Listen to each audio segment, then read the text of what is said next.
Have you ever had an idea that was so clear it was like a 3D movie? Have you ever told a friend about the idea and they told you, wow, if you could only make that into a business, you would be rich? Sound familiar? Welcome to Knowledge to Currency. I'm your host, Senator Porter, with my co-host, Roosevelt Williams III, and we're here to help you take action. This is free information. We only ask one thing: build a strong foundation and mindset. We have insight to help you get started. Most of us just need a push.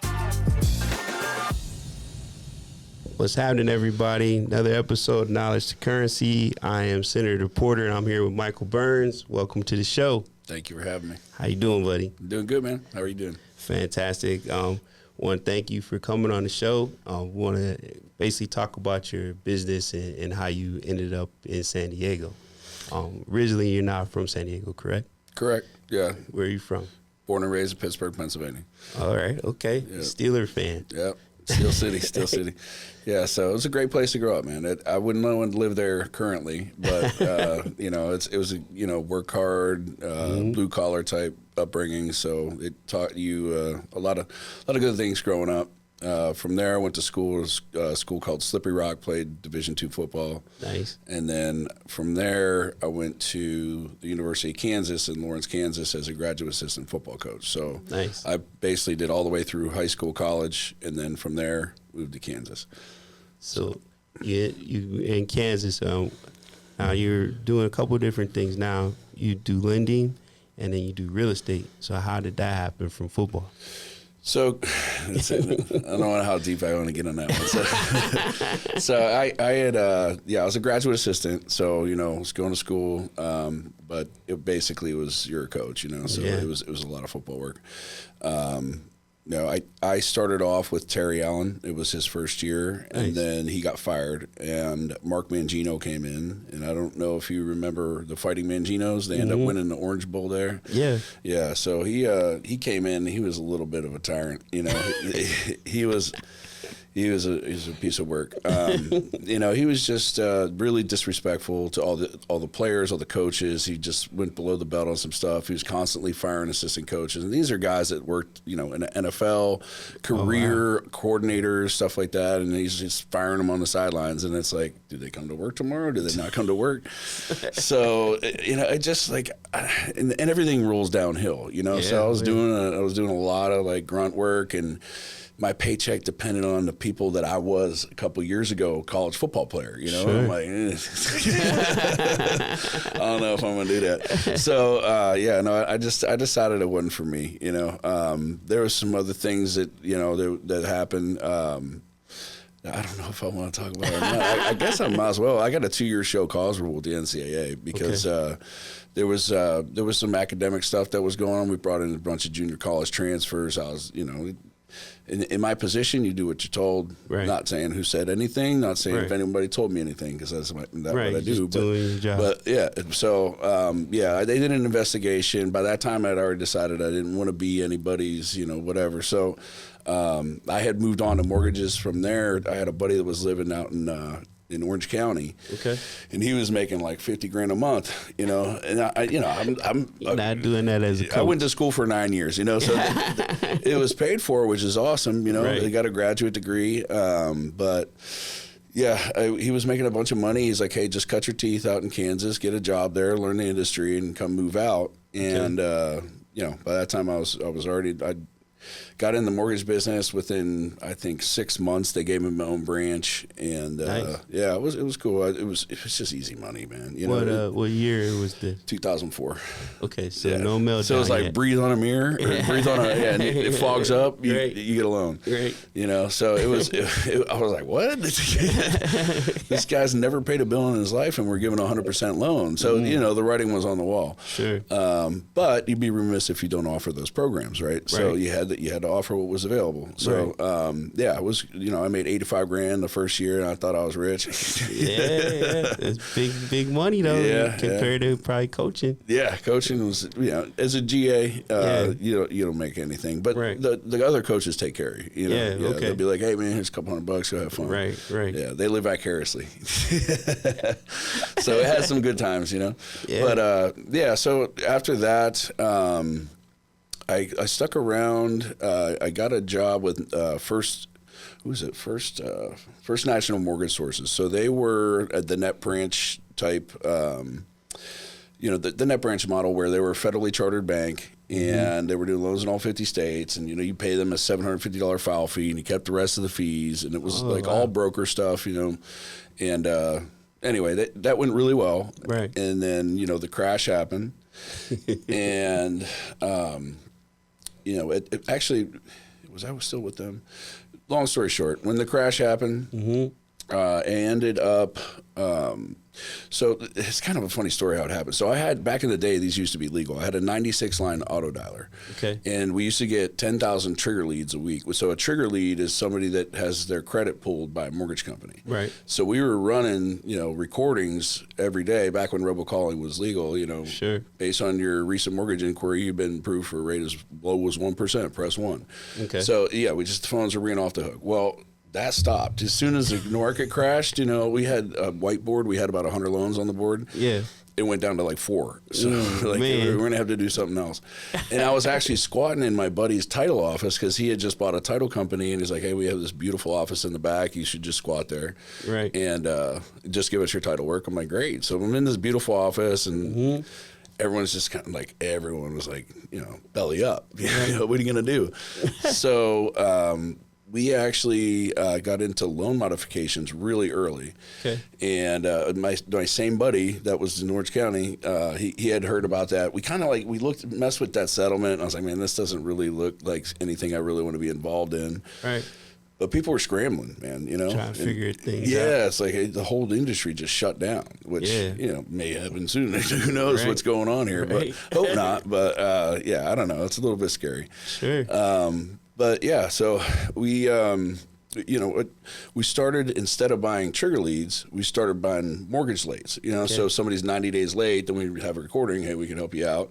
So we started doing retail. We had just paper, inch thick application. And the guy that owned the title companies, he was a good friend of mine. Rest in peace, Mark DeFore. He's a good dude.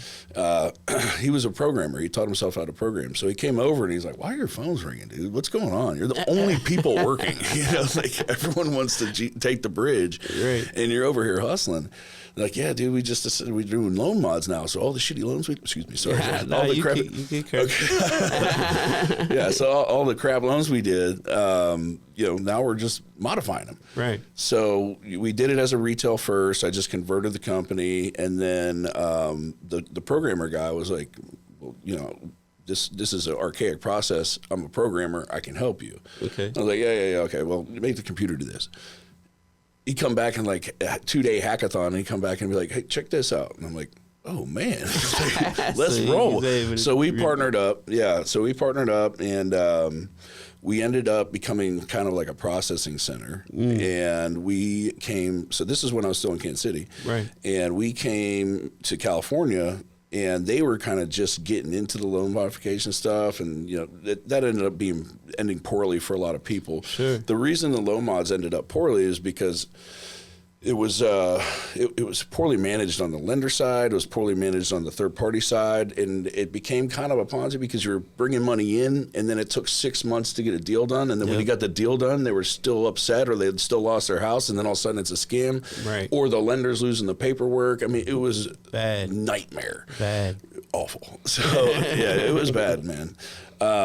But at any rate, we recruited like 1,500 affiliates. We were bringing about 300 files a month. We ended up having to, the Attorney General came out and said all loan modifications are a scam. I mean, we had software for that. It was soup to nuts. Like barcodes went straight. We had notes on every conversation we had. So one of the lenders would be like, "Hey, you never talked to us." Like, do we have? I talked to this person, this employee number. Right. So we were doing it the right way, That's but good. I mean, it didn't matter, But you literally would, we had a ton of good modifications, but somebody doesn't pay their bills for 2 years, and you take them from a 5% to a 1%. Their payment doesn't change all that much, It's like if you're in California, your payment's $5,000 a year or whatever, or excuse me, $5,000 a month. Right. Yeah, it's just like so they're like, well, we can't afford that, so we want our money back. Right. So then it was a nightmare. Anyway, so we sold that company to a law firm. We sold it off, and it was like, when I say sold, we kind of kept what we had and said, please take it. We didn't make it. We had some money that we kept, but not a lot. No, it wasn't like they were like, we're going to acquire this. We're like, can we just take this and give it to you? So from there, no mods. I moved out to San Diego. Excuse me. I started working at a bank, North America. So I had 60 employees at this loan modification company, 1,500 affiliates. Every single day, I'm on the sheriff's coming to kick me out. It was like working, man, pressure, awful. So after that deal went away, I started working in a cubicle doing loans again, which I hadn't done for a while. Right. And, they were crushing it, Right. They were making good money there. It was North American Savings Bank, another federal bank, and it was just all internet lead stuff. Super and, easy. It was good. Mm-hmm. So, made good money there. Kind of broke up with the girl, started dating a new girl. The ex was kind of crazy. So after about a year of dating the new girl, that Dodd-Frank came out. Oh. The day that they came out with our commission structure, we used to keep a percentage of our fees, whatever we charge. And they came out and said you had to do bips, right? Which is what it is now. They came out like their first pay plan was like 15 to 35 bips. Ooh. Yeah. And I was like, I packed up my desk. They came out on Friday. I was there on Saturday, packed up. I was like, you crazy, man. Like, there's no way. So then, within a week, my girl and I packed up a car and moved out to San Diego. Didn't know anybody. We actually got a place on Craigslist. These days, I'm like, oh my God, I can't believe I did that. We just came out here like these are all scams, But yeah, we came out here to San Diego, and then I started doing some cloud computing sales, and it was a very long sales cycle, and then mortgage rates drop. Yeah, they come down 3.5 or whatever, 4, whatever. It's like you're being a carpenter and Hurricane Katrina hits. It's like we're going to New Orleans or the Dent guys. It's like So mates come down. It's like it's like riding a bike. They might as well do this. Great. So I signed up with Emory Federal Credit Union. Started doing the same thing, all nationwide.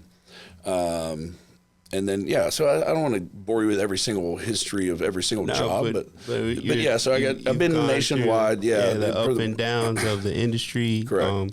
You've learned to pivot.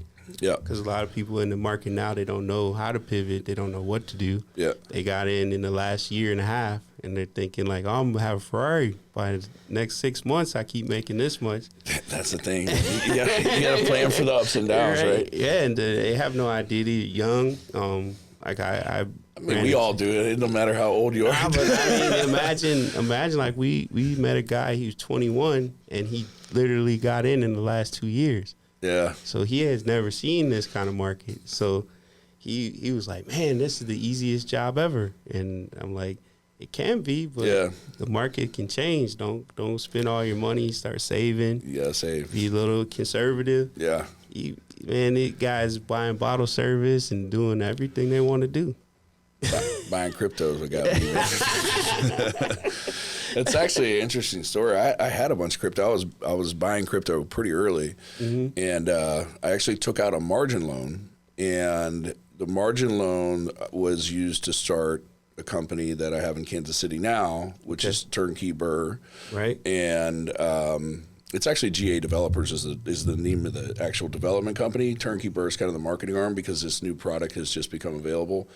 But yeah, so I took out a loan. I gave it to my buddy who's flipped thousands of houses, and I said, hey man, let's partner up. He's a good friend of mine. I was the best man at his wedding. Right. And I was like, hey, let's just do this. And that company now is worth more than I ever had in crypto. But the crypto, margin call is, right? Yeah. So, poof. So disappeared. She gone. But you got out the money before. But the hedge was the hedge, and which is awesome. Yeah, it was a smart play for sure. So yeah, that business is going really well. Started about 2021. We flipped about 130 properties in the last 2 years, Nice. and now we've kind of pivoted since this new guideline has come out, where we're doing the turnkey BRRRR. So basically, a fully managed BRRRR process. So let's talk about it. Yeah. How does someone, I guess, get involved, or how does it work? So basically, the BRRRR process, for people that don't know, is it's what real estate professionals use. Usually, they do it one property at a time, right? So they'll buy the property, they'll renovate the property, they'll rent it out, then they refinance and they get their initial investment back, and then they repeat it, right? So it's like you get your money back, money in, money out, money in, money out. Right. So what we had been doing for the last 2 years is we would sell to some of the real estate education places where they have mentors, and then they upsell you to like, hey, we're your mentor, and then if they can't, for whatever reason, they can't do their own deal, they'll find turnkey properties for them. Right. So we were providing stock. You know, we had houses in Kansas City. Right. So they would charge us a percentage. I don't want to say because these guys are probably watching, you know. Sure. but yeah, they charged a percentage, yeah. And then there was, we were doing the carrying costs, so private money loans or hard money loans or whatever it might be. And by the time it was all said and done, we were giving about 20% of the profit away. So February 15th. So since I'm a banker, I'm on the lending side. Right. I got a random email one day. It was just like some guideline updates or whatever, and it was just like standard. And most of the time, I don't even open these things. You know, Right. it's like all these different lenders are emailing all the time. Right. And it said no appraisal seasoning. That's a big deal. I was like, wait. Yep. So for people who Light don't bulb know, went off. Yeah. most of the time, appraisal season. So if you buy a property, you have to wait 6 months before you could take the equity out. But with the update that he received now, that's not a thing anymore. Correct. So for the first 6 months, you have to use your purchase price plus anything you can prove that you put into the rehab. Right. So if you buy it for 100, you put 50 in, that's your value for 6 months. So you got to carry it for 6 months. Real estate market changes all the time. You could have, that's risky. Right. You could have one foreclosure in the area and all of a sudden you're done. So as soon as I saw that, I was like, whoa, hold on. So these DRCR programs, which DSCR is debt service coverage ratio. Right. Basically what that means is as long as the house rents out for more than what your mortgage payment is, including taxes and insurance, then you get a loan. Right. You literally don't need a job. You just need decent credit and need enough money to basically pay the closing costs. Yep. And you got to have a little bit in reserve. So maybe a 401k or maybe a little extra cash or whatever. Right. So we literally, like, the light bulb went off. We're like, hold on, man. We just cut out both these middlemen. We get somebody with a 740 score. They go in and pay 5% down, which typically on a rental property, you got to put 20 to 25% down and pay retail, right? So we're like, we'll just give them a 20% discount. We'll give it to them at 80% of market value. And all they really got to pay is, so we can get a DSCR loan for 75 to 80%. Yep. If we get it 80%, then all they got to pay is, they got to have to back up. So the way that this works is we syndicate the deal. So let's say that you want to buy a property, right? Yep. And I have money. I'm a private investor. Okay. So you get the house, right? You buy the house. I give you a loan. It's a private loan. Okay. And that loan's to fix it.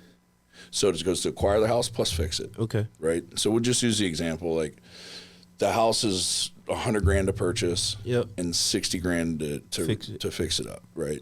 When it's done, it's going to be $200K. Okay. When we're pulling comps, we're pulling recent comps, and since we're doing it so fast, we're pretty confident that the market's not going to move in 30 days. Right. So we get in there, we blow and go as fast as we can, get it done, and then what'll happen is the investor, like me, I will charge you 2 points. Plus 12% per annum, which is basically 1% a month. Okay. And typically it's done in a month or two. Okay. And then on your DSCR loan, which is the second loan, then you're going to either pay points or maybe not. It just depends on what rate you want. Right. If it's a long-term hold, maybe it makes sense. If you think rates are going to tumble in the future, then you maybe refinance down the road. So that's up to the buyer. To you. Yeah. Right. Buyer. So the only other costs are third party costs. So appraisal, title, You know, what all the standard stuff. So $2,000 to $3,000. So closing costs and appraisal. Yeah. So, you know, most of the people are qualifying for 75%. So you're going to put 5% down. You're going to pay 2 points to the private money guy. Yep. Probably an extra point, maybe 2, depending on how long it takes to rehab. Yep. And then you got your third party costs. Okay. And that's it. So, you know, you're looking on a $200,000 property in this example. Your investment is going to be somewhere in the neighborhood of, let me see, somewhere in the neighborhood of about $12,000. Okay. Compared to if you did the traditional route. Let me make sure that's right. So it's going to be closer to like $18,000. But $18,000 for a $200,000 house, that you owe $160,000. So you got $40,000 equity day one. And if we went the traditional route, I'd have to put down $40,000. Right. Plus those fees. Correct. Okay, so that's better. So we're managing the BRRRR process. So we acquire the houses. My partner's been rehabbing properties since he was in his teens. He's my age. He's like 45, so 46, something like that. And he's been in Kansas City. He's born and raised there. I mean, you don't drive down a block where he hasn't done a couple houses. You know, he knows everything. So when you know, house comes on an auction and it's listed as a 2-bedroom, he knows he make it into a 3, or, you know, wholesalers, we get first pick. Right. So we really got a strong connection. And right now, like, everyone's scared to buy. So like, we were still able to acquire at really good prices, and the values are still coming in. You know, the market hasn't really been hit that hard. Right. And if you're walking in with 20% equity, even if it comes down 10, it doesn't really matter. You're doing it for the long haul anyway, most likely. So then, what are the rents like that you can get usually in that example that we're using? Yeah, so we try to concentrate on like the B plus or, you know, B areas. Sometimes a little bit, like, it depends on what you're looking for, but anywhere from like a 150 to a 250. Okay. Value, right? Good schools, suburbs, you know, stuff like that. You know, we don't mess with inner city stuff or anything like that. We kind of want, you know, we're tenanting it, and we also manage it as well. So we have a property management company. So when we do the refinance, once we do the rehab, then we put a tenant in. So we're screening the tenants. We look for different types of stuff. Like, we don't just pull a credit score. We're going to say, okay, this person have kids that wants to be in the school district for a while. They're probably going to stick around, or what's their job stability look like? Okay. So there's different types of things that we look at on the rental, or on the management side. But, you know, we're doing the business, and then we're managing it free for a year. We warranty all the work for a year, and then it's 8% after that. Okay. So, yeah, I mean, we want to make sure that those tenants are good tenants, because these are our buyers. You know, we have to take care of those people. You want them to buy more. Right. So then, literally, if they're looking to purchase, like, some people aren't trying to look in San Diego because it costs so much.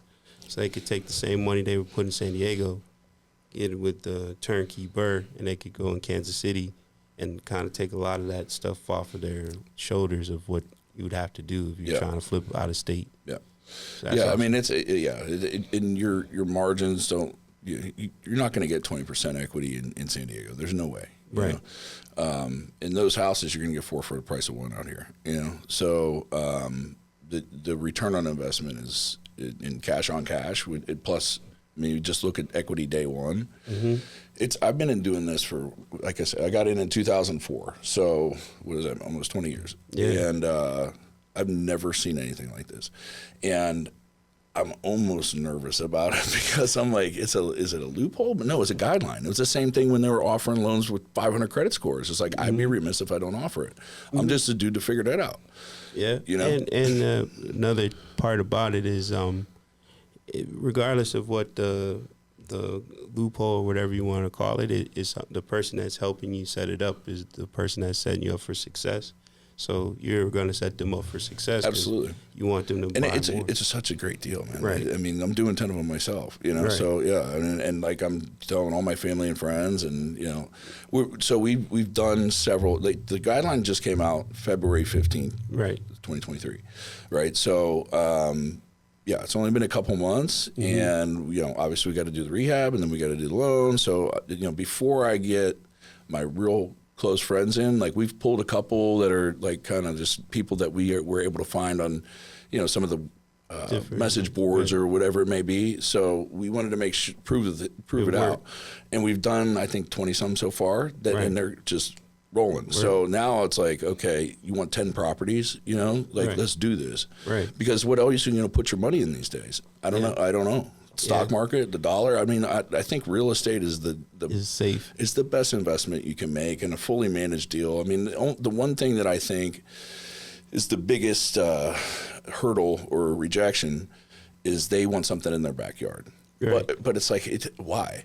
If you're managing it anyway. Mm-hmm. Like if you live in Detroit, do you want a property in Detroit? If you live in San Diego, do you want a property in San Diego? No, the numbers don't make sense. Right. So go where the market makes sense. And if they're managing it for you, everything's taken care of. It doesn't necessarily matter as long as the numbers work. There's nobody else I know that's doing what we're doing right now. Like if you want to buy a property in Columbus, Ohio, which is a really hot market, right? So, but you got to buy retail. You're not going to buy it and hire some contractors to fix it up. You live in San Diego and they're out in Columbus and like, hey, can you fix this property up for me? Yeah, sure. Write me a check. There's no way you want to do that. Yeah. It's crazy. I'm sure you've seen the stories. I remember lady we knew here in California, she had a friend back in Nashville. She went to high school with them. He's a contractor, convinced her to go invest in this property. And then he would send pictures of the work that was done. And she was in another house or something. No, he wasn't licensed like she thought. Okay. So then the work wasn't being done right, and then she had another friend that lived in Nashville. So she's like, "Hey, I'll give you $200. Could you go buy the house and just look at it?" And he actually did work, and he looked at it. He's like, "This is bad. Like, you're not going to get the money that you." So then they had already invested his money. They got a hard money loan, and it was her and her neighbor that did it together.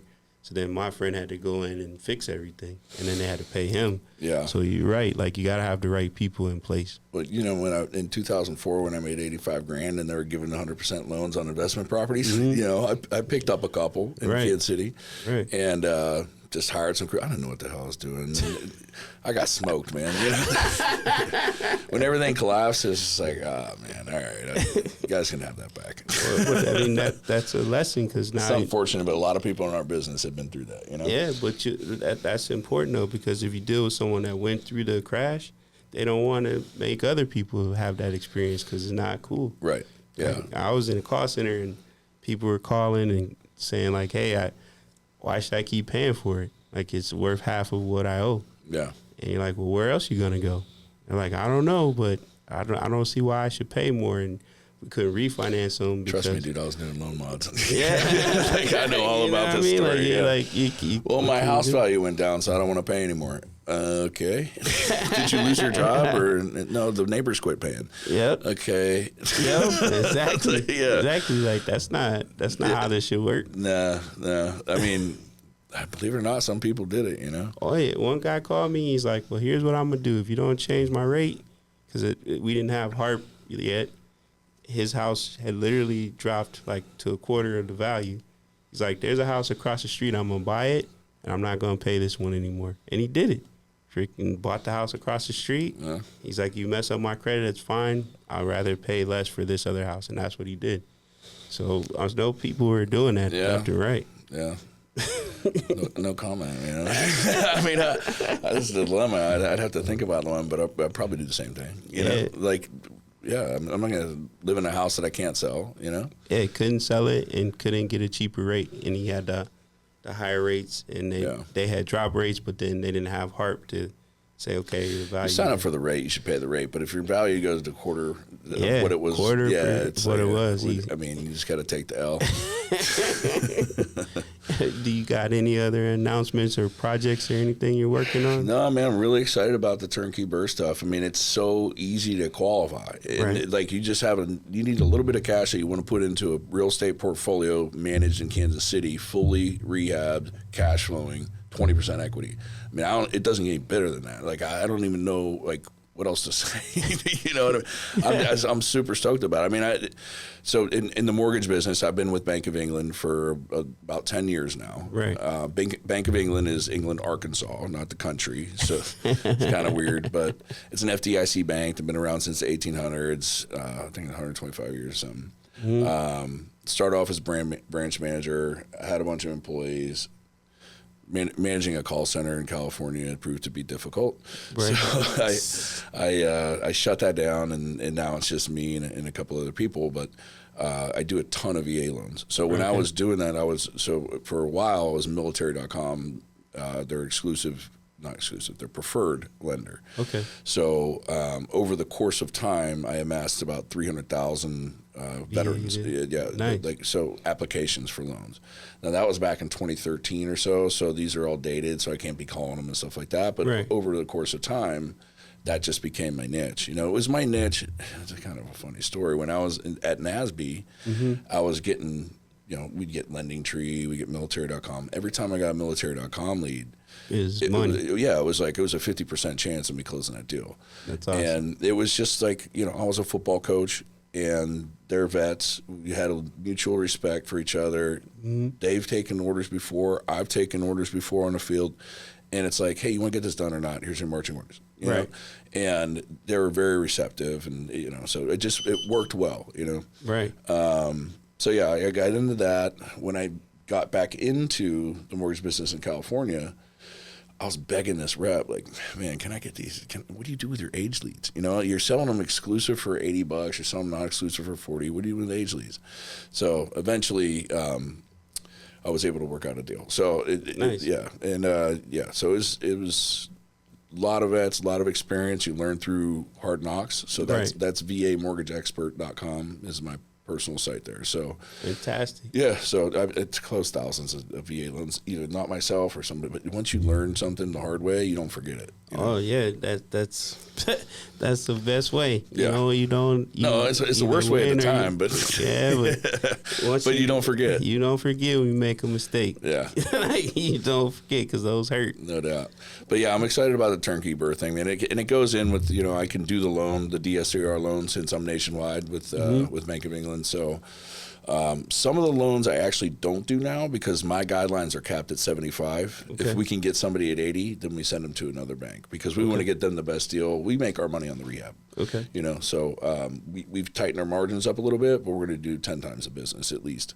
Nice. And there's unlimited. I don't want to say unlimited, but there's a lot of properties, believe it or not, that we can get in, fully rehab them, and still have 20% equity left when we sell the property. Like I said, we syndicate it, they refinance out. So it's an interesting process, but it's not that difficult. You get private money, rate and term refi. That's it. And then if they want to get in a hold of you to do an investment or whatnot, what's the best way to do so? So I guess right now it would just be go to the website, but like this is also new. I threw it up in a day, on GoDaddy. So it's Turnkey, like Turkey. Yep. And BRRRR, which is B and then 4 R's. All right. Buy, renovate, rent, refinance, repeat. It always catches me up. And it's .io. Oh, .io. See, that's a good. See? Yeah, that's a yes. Thank you. And I'll put all your contact in the bottom of the description of the episode, but. We got our 30 minutes on, so if there's anything else you want to say? I don't think so, other than thank you, man. I appreciate you. You're a good dude, man. We know each other for a while now, and yeah, you're always out there hustling, networking, and recently kind of reconnected, and it's been good to reconnect. So I appreciate the invite. I appreciate you coming on the show. Everybody, please like and subscribe, and like Dr. J said, just chill till the next episode. Peace. Nice. Peace.